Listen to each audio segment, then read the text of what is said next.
Erol, you are one of the proudest people that I've met today. And I think that has to do with the book in your hands.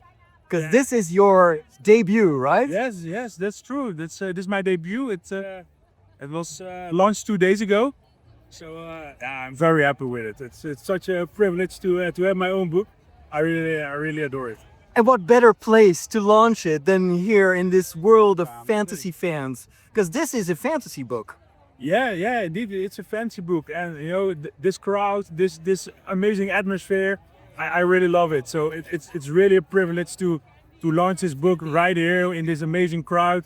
So yeah, and indeed, it's a fancy book. It's an epic high fantasy book, and with its castle on the background, it really matches the atmosphere of the book. Yeah, you can see it. It's also like a castle city right on here. So.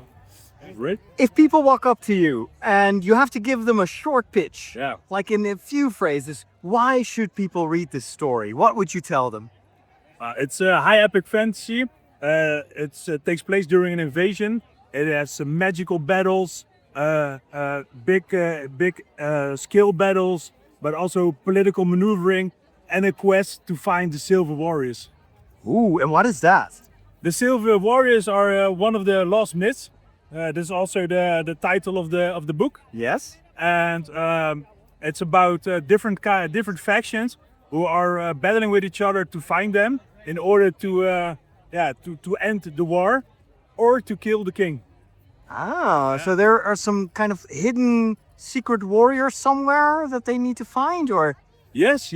They're like a magical artifact, and they have to find them so they can use their power to enhance their own power and finally win the war.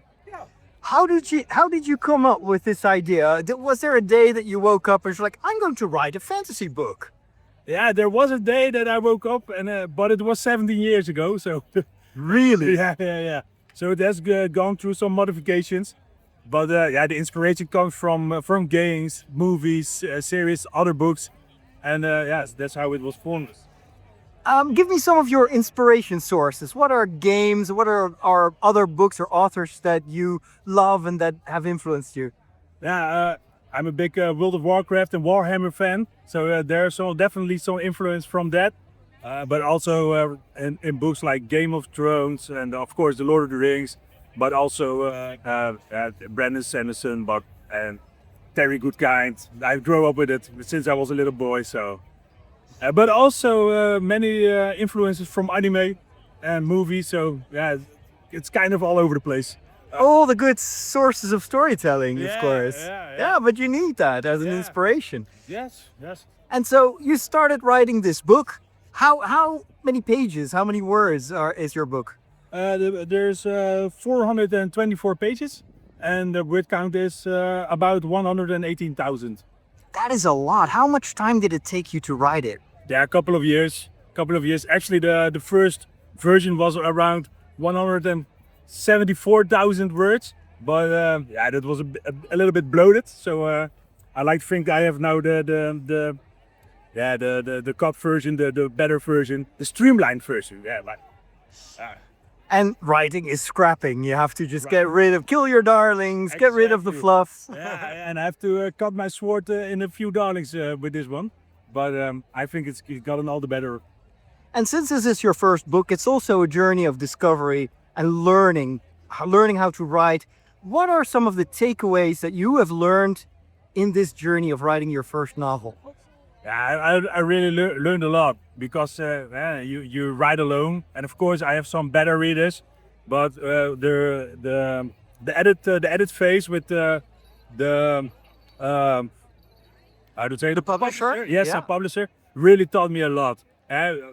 How to really convey the message you want to tell without the bloat, but sometimes you have to add something, and they can really tell you and take you with in that journey. So, but also phrases. There are some phrases I use a lot, and sometimes it's a bit too much. So then we cut it. And you need someone else to look at that and to Yeah. see where you can improve. Yeah, But that must also be scary because it's your baby, right?